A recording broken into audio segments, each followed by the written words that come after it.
Donald Trump ने हाल ही में ऐसा बयान दिया है जिससे कई इस्लामिक और अरब देशों में नाराजगी है। ट्रंप ने साफ तौर पर कहा कि अमेरिका गाजा पर नियंत्रण स्थापित करेगा।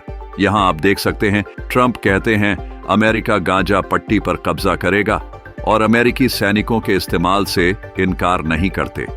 उन्होंने कहा कि जरूरत पड़ने पर मैं अमेरिकी सैनिकों का भी इस्तेमाल कर सकता हूं। गाजा पट्टी पूरी तरह तबाह हो चुकी है। इजराइल ने इतनी भारी बमबारी की है कि वहां सिर्फ टूटे फूटे इमारतों का मलबा बचा है। आम लोग अब वहां कैसे रह पाएंगे? इसलिए गाजा की जो आबादी है उसे हम आसपास के देशों जैसे मिस्र वगैरह में शिफ्ट कर देंगे और गाजा को हम अपने कंट्रोल में ले लेंगे। हम गाजा पट्टी के मालिक होंगे। नेतन्याहू ने यह सुनकर ट्रंप की जमकर तारीफ की और कहा कि डोनाल्ड ट्रंप इजराइल के सबसे बड़े दोस्त हैं। यहां मैं आपको बता दूं, जरा सोचिए उस गाजा पट्टी के बारे में। हाल ही में इजराइल ने भारी बमबारी की है। वैसे तो एक नई रिसर्च के मुताबिक अब यह सामने आया है कि गाजा पट्टी में 45,000 नहीं बल्कि 65,000 लोग मारे गए थे। इजराइल की इस बमबारी के बाद अब ट्रंप कह रहे हैं कि अमेरिका गाजा पट्टी पर कब्जा करेगा और मैं यही चाहता हूं।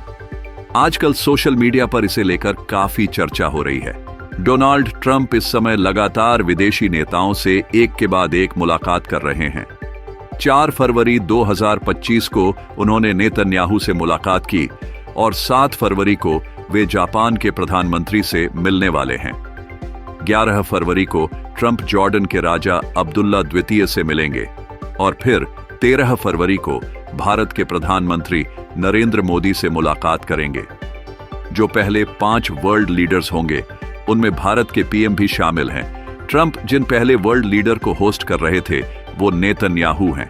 नेतन्याहू व्हाइट हाउस आए और जब वो बैठने वाले थे तो ट्रंप ने सच में उनके लिए खुद ही सीट एडजस्ट कर दी।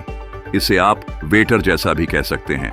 ये देखकर कई मुस्लिम देशों के लोग काफी नाराज हैं। उनका कहना है कि आज के समय में देखिए, डोनाल्ड ट्रंप इतना झुक चुके हैं इजराइल के सामने कि ट्रंप खुद नेतन्याहू के लिए सीट एडजस्ट कर रहे हैं। कई लोग तो ये भी कह रहे हैं कि नेतन्याहू को पहले से पता था कि ट्रंप ऐसा करेंगे, इसलिए उन्होंने खुद सीट खींचने की कोशिश भी नहीं की। इसे कहते हैं पूरी तरह का डोमिनेशन। मैं आपको बता दूं, ट्रंप ऐसा किसी और वर्ल्ड लीडर के लिए नहीं करने वाले, आप ये मान सकते हैं। इजराइल का दबदबा और इजराइल लॉबी का असर साफ दिख रहा है। यूएसए में डोनाल्ड ट्रंप ये सब कर रहे हैं। पहले तो जो चेयर एडजस्टमेंट हुआ वो था। उसके बाद ट्रंप ने सोशल मीडिया पर हर जगह ये लाइन लिखी कि यूएस गाजा पट्टी पर कब्जा करेगा। हम गाजा पट्टी पर कब्जा कर लेंगे और पूरी गाजा पट्टी को फिर से बनाएंगे, क्योंकि ट्रंप का कहना है कि वे गाजा पर कब्जा करेंगे। गाजा के लोगों को समायोजित कर लिया जाएगा। उनकी आबादी का एक हिस्सा मिस्र में जाएगा, एक हिस्सा जॉर्डन में।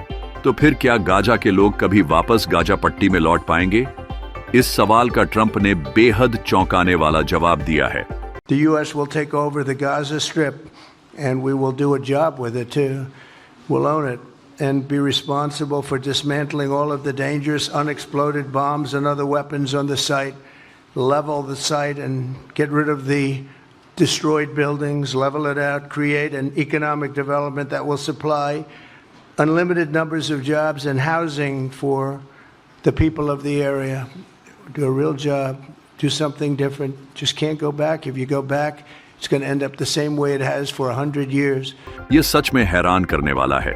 अगर आप सोचें, गाजा पट्टी में अब यह कहा जा रहा है कि 64,000 से भी ज्यादा लोग मारे गए थे। यहाँ पर उनकी लाशें कहीं न कहीं मलबे में दबी हुई हैं। हर जगह टूटी फूटी इमारतें हैं और बर्बादी का आलम है। अब ट्रंप कहते हैं हम गाजा को समतल कर देंगे। जो भी बम यहाँ फटे नहीं हैं या कहीं दबे हुए हैं या जहां इमारतें टूटी हुई हैं, सब कुछ साफ और सपाट कर दिया जाएगा। वे स्पष्ट रूप से यही कह रहे हैं। एक बहुत ही दिलचस्प सवाल है कि गाजा पट्टी को आपने समतल कर दिया, ठीक है, बिल्कुल फ्लैट कर दिया, तो उसके बाद क्या होगा? जो लोग गाजा पट्टी में सदियों से रह रहे थे, क्या वे अपने घरों में लौट पाएंगे? ट्रंप ने कहा नहीं। Would Palestinians have the right to return to Gaza if they left while the rebuilding was It happening? would be my hope that we could do something really nice, really good, where they wouldn't want to return. Why would they want to return? The place has been hell. It's been Because they're one of the all meanest, toughest Why would they places leave? on earth. And right now, I've seen every picture from every angle, better than if I were there. And nobody can live there. You can't live there. And if So if we Jordan, can build, you know- if we can build them through massive amounts of money supplied by other people, very rich nations, and they're willing to supply it. If we can build something for them in one of the countries, and it could be Jordan, and it could be Egypt, it could be other countries, and you could build 4 or 5 or 6 areas. It doesn't have to be one area, but you take certain areas and you build really good quality housing, like a beautiful town, like someplace where they can live and not die. Because Gaza is a guarantee that they're going to end up dying. The same thing's going to happen again. It's happened over and over again, and it's going to happen again as sure as you're standing there, Peter. So I hope that we could do something where they wouldn't want to go back. Who would want to go back? तो Trump का स्पष्ट रूप से मानना है कि Gaza में जो भी आबादी है उन्हें हटा दिया जाएगा। इन लोगों को कहीं जैसे जॉर्डन में छोटे छोटे टाउन दे दिए जाएंगे जहां ये बस जाएंगे, और अगर ये गाजा लौटेंगे तो फिर से हमास वहां सक्रिय हो जाएगा। ये लोग इजराइल के खिलाफ कुछ करेंगे, फिर से जो कुछ भी हुआ है वही सब रिपीट होगा। तो ट्रंप का मानना है कि अगर गाजा का स्थायी समाधान चाहिए और युद्ध नहीं चाहिए, तो इसका हल यही है कि सभी लोगों को एक साथ वहां से हटा दिया जाए। यह एक बहुत ही रैडिकल विचार है। मुझे नहीं पता कि बाकी देशों का क्या रिएक्शन होगा। मैं देख रहा हूं इस्लामिक कोन ऑपरेशन का ग्रुप है, वहां वो लोग इस पर कैसे प्रतिक्रिया देंगे। क्या वे इस पर प्रतिक्रिया देंगे? क्योंकि ट्रंप यहां सिर्फ गाजी के भौगोलिक, जनसांख्यिकीय और ऐतिहासिक तथ्यों को बदल रहे हैं, और सब कुछ इसका फायदा यह होगा कि जो आईमैक कॉरिडोर है वह अंततः बिना किसी रुकावट के आगे बढ़ पाएगा। यह एक ऐसा कॉरिडोर होगा जो इंडिया, मिडिल ईस्ट और यूरोप को इजराइल के माध्यम से कनेक्ट करेगा। अगर आप गाजा की सारी आबादी को हटा देते हैं और इजराइल के लोग और कुछ अमेरिकन यहां बस जाते हैं, तो यह एक सुंदर कोस्टल फ्रंट प्रॉपर्टी वाला क्षेत्र बन जाएगा। कुछ लोग यह भी दावा कर रहे हैं कि गाजा के तट पर बहुत सारे संसाधन हैं जिन्हें भी निकाला जाएगा, और इसके बाद वहां और कुछ नहीं होगा, और कुल मिलाकर जो आईमैक कॉरिडोर है वह स्मूथली आगे बढ़ पाएगा। मुझे यहां यह भी जोड़ना पड़ेगा कि ट्रंप ने ये सारी बातें तो कह दी हैं, लेकिन ग्राउंड लेवल पर इसे लागू करना बहुत मुश्किल होगा। अगर ऐसा होता है और यह ग्राउंड पर लागू कर दिया जाता है तो बहुत दिल तोड़ने वाली तस्वीरें सामने आएंगी।